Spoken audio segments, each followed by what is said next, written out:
viewers, and welcome to another segment of Live from the Rock Cave with Crazy Uncle Dave. And this is sort of a spin-off series, I guess, of how to do podcasts on a budget. And I'm here with my good friend Greenie Tree Frog. Hello. They're over there, Greenie. Hello. Greenie normally does the news for us every day. And Greenie, what happened in the world today, Greenie? Bugger all. Okay, thank you very much. Is that it? Yes. Goodbye. You're welcome. All right, so enough of the insanity. This is literally, I'm watching a lot of YouTube at the moment because I've launched my own YouTube channel, Live from the Rock Cave, as you probably know, and I'm watching what a lot of other people do because, you know, imitation is the best form of flattery, and there's some great channels. Rick Beato's channel I watch a lot. Dom Familaro on his interviews with world famous great drummers, and it's just so too many to mention. Band Dirty Loops. It's just the Big Beat Studio stuff. There's some great stuff on there. There's a lot of rubbish there too, but if you're judicious, you'll find some great stuff, including my channel. Wow, what a free plug! So I teach pretty much full time now from the Rock Cave, as you know, and you've seen some of that stuff there. Wednesday mornings I teach a young fellow named Marcus, and he's a little too young to be allowed on YouTube, and rightly so. And his dad, who's actually homeschooling him. His dad, Sean, homeschools him because he feels that there's some areas of this world that are not really good for an impressionable young mind, and I happen to agree with him. So Marcus is learning to play piano and a little bit of drums with me, and because Dad's homeschooling him and his dad's home all the time, works from home, then taking a different sort of approach to it where the two of them come over and young Marcus plays a little keyboard here and Dad plays the same stuff over here, and it works really great. And so Dad's learning to play piano as well. And if you are a muso and you haven't taught before, and I've been teaching for a long time, playing for 47, nearly 50 years on various instruments, actually really 55 years if you count learning piano at the age of 5 by ear. And so a long time, and I always found with my students over the years, it was always mandatory in my teaching program that they take on their own students. So because it helps reinforce your knowledge. If you've got to, you can know something, but if you have to explain it to somebody else, it helps just subconsciously. It helps clarify it in your head too, and reinforces your knowledge. So if you are a younger, less experienced muso maybe than me, I thoroughly encourage you to do that. Actually, find your own students, even if you teach them for free. Find a mate who wants to play a bit of guitar, and really, with all due respect to music education, and there isn't much I haven't studied, both classical and contemporary and jazz, but realistically, to teach some just enjoyment, and really music should ultimately be about enjoyment. Not everyone wants to be a virtuoso, and whereas some of my muso friends lament that fact, I actually embrace it. It's like music's meant to be enjoyment. So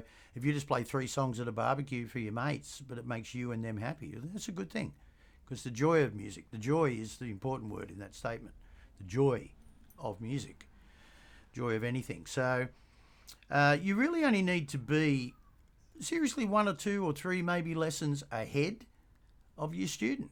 So I encourage you to do it. If you're a player, find someone who knows a little bit less than you, and then offer to teach them.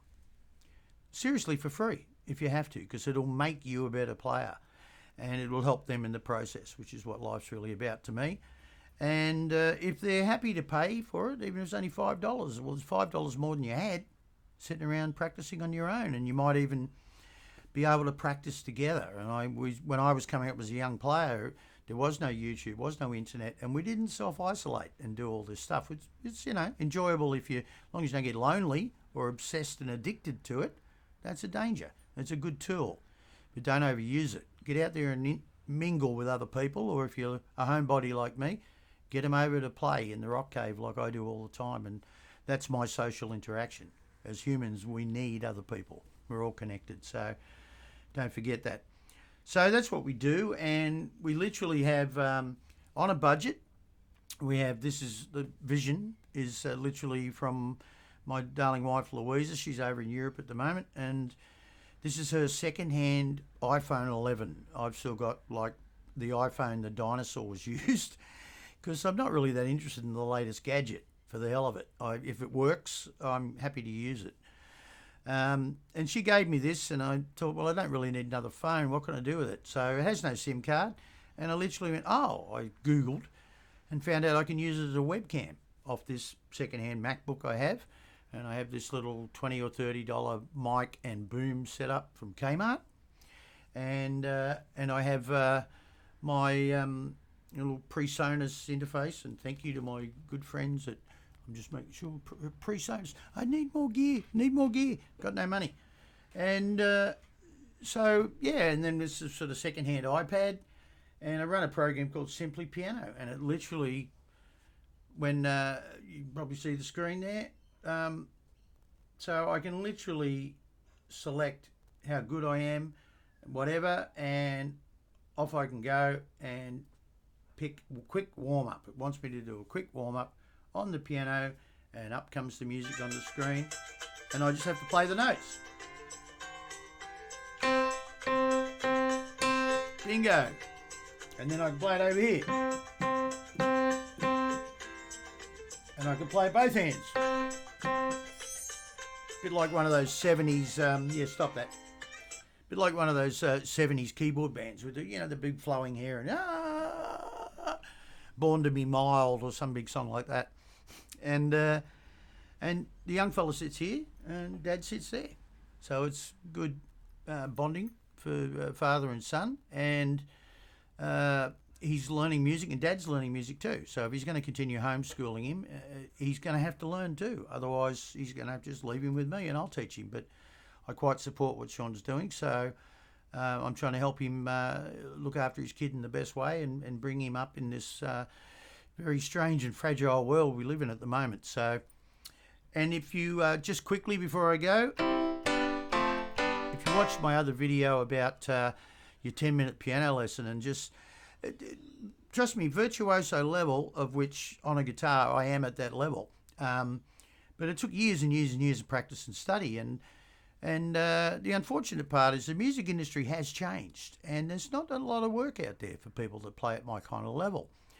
And a lot of my students are not particularly interested in that either, because why would you learn to build horse-drawn buggies unless you were just an enthusiast when everyone's driving cars? So music has changed.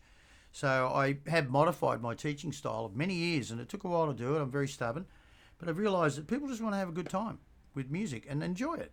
And they don't want to be judged by virtuoso players like myself that you must do this and you must. I don't like being told what to do, and I'm sure a lot of people don't. So you can literally play piano very easily. You stick to the white keys.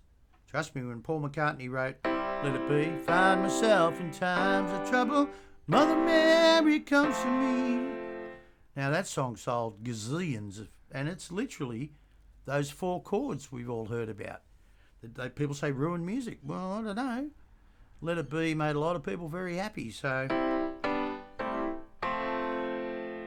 I thank the Lord for those 4 chords. Oh, that rhymes. They can make a song out of that.